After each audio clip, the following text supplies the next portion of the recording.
श्री कृष्ण परमेश्वर है और पूज्य है।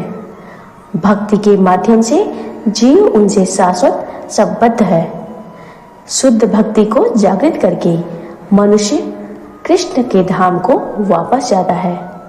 10वां अध्याय विभूति योग। भगवान श्री कृष्ण ने कहा, हे अर्जुन, अब मैं फिर परम रहस्यमय और प्रभावशाली वचन कहता हूँ और तुम श्रवण करो। कारण कि तुम्हारा अतीव प्रेम है तथा इच्छा है, अतः तुम्हारे हित की बात कहूंगा। हे अर्जुन, मेरी प्रभुता का प्रभाव न देवतागण जानते हैं तथा न महर्षि ही समझते हैं। कारण कि मैं ही तो समस्त देवताओं एवं महर्षियों का आदि कारण हूँ।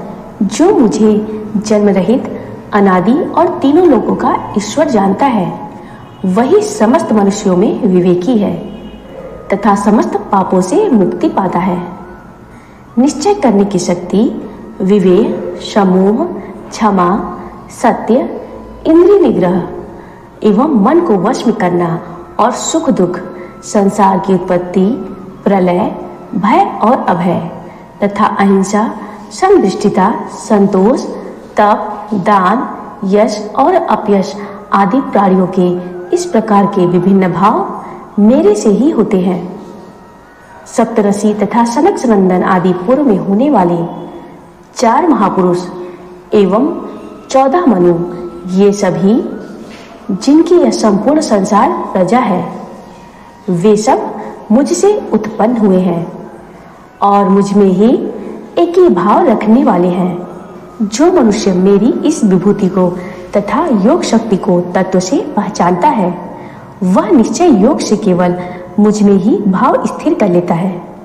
इसमें संशय करने की बात नहीं। हे अर्जुन, मैं ही समस्त सृष्टि का कारण हूँ और मुझी से सृष्टि सब प्रकार की चेष्टाएं करती है। विचार से ऐसा समझकर बुद्धिमान लोग मुझ परमेश्वर का भजन करते हैं। मुझ में ही मन लगाने वाले तथा मुझ में ही प्राणों को अर्पण करने वाले वे प्राणी आपस में मेरे प्रभाव सहित गुणों का कथनोपकथन करते हुए संतुष्ट होते हैं तथा मुझ परमात्मा में ही रमण करते हैं। प्रेम पूर्वक मेरा भजन करने वाले तथा निरंतर मेरे ध्यान में लगे हुए अपने जनों को मैं वह बुद्धि योग प्रदान करता हूँ जिससे वे मुझको ही प्राप्त करते हैं। उन प्राणियों के ऊपर कृपा करने के लिए मैं उनके हृदयों में रहकर उनके भीतर से अज्ञान से उत्पन्न होने वाले अंधकार को ज्ञान रूपी दीपक के द्वारा नष्ट करता हूँ। भगवान के ऐसे वचनों को सुन अर्जुन ने प्रार्थना की, हे भगवान, आप परम ब्रह्म, परम धाम तथा परम पवित्र हैं। कारण कि आपको सभी महर्षियों द्वारा आदि अंत रहित, दिव्य देवों का भी देव, जन्म रहित व सर्वव्यापक वर्णन किया गया है। इसी प्रकार देवर्षि नारद, असित, देवल ऋषि, महात्मा व्यास एवं स्वयं आप भी मुझसे कहते हैं, हे केशव, आप जो कुछ भी मुझसे कह रहे हैं उन सबको मैं सत्य मानता हूँ। भगवान, आपके लीला विग्रह को देवता और दानव कोई नहीं जानता। हे भूत भावन, सृष्टिकर्ता, जगत के स्वामी, पुरुषोत्तम, आप स्वयं ही अपने को जानते हैं। अतएव आप ही अपनी दिव्य विभूतियों से समस्त लोगों को व्याप्त करके स्थित हैं। हे योगेश्वर, मैं किस प्रकार चिंतन करता हुआ आपको समझूं और आप किन किन भावों में मुझसे चिंतन किए जा सकते हैं। हे जनार्दन, अपनी योग शक्ति तथा विभूति को पुनः विस्तार से कहिए। आपके अमृत रूपी वचनों से मेरी तृप्ति नहीं होती है। अर्जुन के प्रश्न पर भगवान श्री कृष्ण बोले, हे कुलश्रेष्ठ, अब मैं प्रधानता से अपनी विभूतियों का तुमसे वर्णन करूंगा, क्योंकि मेरे विस्तार का अंत नहीं है। हे अर्जुन, मैं समस्त प्राणियों का हृदय स्थल आत्मा हूँ एवं संपूर्ण भूतों का आदि, मध्य तथा अंत भी मैं ही हूँ। मैं अदिति के 12 पुत्रों में विष्णु, वामन ज्योतियों में किरणधारी सूर्य, 49 पवनों में मरीचि तथा नक्षत्रों में चंद्रमा हूँ। मैं वेदों में सामवेद, देवों में इंद्र, इंद्रियों में मन और भूत प्राणियों में चेतना हूँ। मैं ही 11 रुद्रों में शंकर, यज्ञों में कुबेर, वसुओं में अग्नि और शिखरधारियों में सुमेरु पर्वत हूँ। मैं पुरोहितों में बृहस्पति हूँ, ऐसा मुझे जानो। हे पार्थ, सेनापतियों में स्वामी कार्तिक तथा जलाशयों में समुद्र हूँ।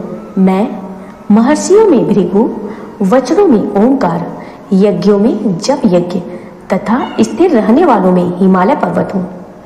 समस्त वृक्षों में कल्पवृक्ष, देव ऋषियों में नारद, गंधर्वों में चित्ररथ तथा सिद्धों में कपिल मुनि हूँ। घोड़ों में अमृत के साथ उत्पन्न होने वाला उच्च श्रवा घोड़ा, हाथियों में ऐरावत हाथी एवं मनुष्यों में राजा मुझको ही जानना। हे अर्जुन, मैं शस्त्रों में वज्र, गौओं में कामधेनु, संतानोत्पत्ति के लिए कामदेव और सर्पों में सर्पराज वासुकी हूँ। मैं ही नागों में शेषनाग, जलचारियों में वरुण, पितरों में अर्यमा तथा शासनकर्ताओं में यमराज हूँ। हे अर्जुन, मैं दैत्यों में प्रहलाद, गणना में समय, पशुओं में सिंह तथा पक्षियों में गरुड़ हूँ।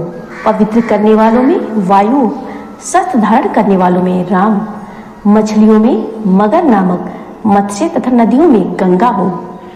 हे अर्जुन, सृष्टियों का आदि, अंत एवं मध्य मैं ही हूँ और विद्याओं में ब्रह्म विद्या तथा विचार करने वालों में तत्व संबंधी वाद मैं ही हूँ।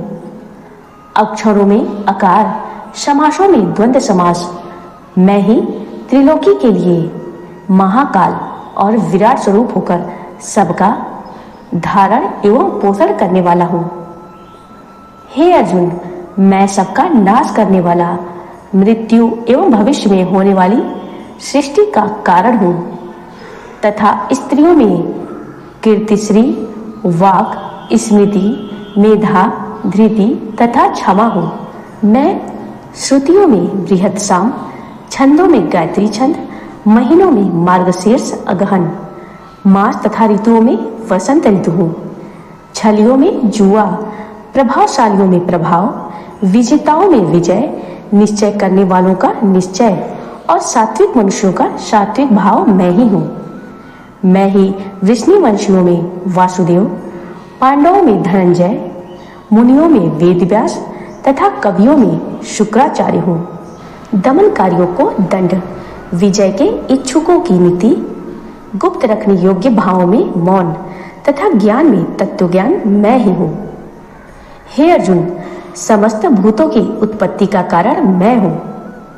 कारण कि चराचर में कोई भी ऐसा नहीं जो मेरे से संबंधित न हो, अर्थात मुझसे रहित हो। अतएव सब कुछ मेरा ही स्वरूप है। हे परंतप, यह तो अपनी विभूतियों का विस्तार तुमसे संक्षेप में कहा है।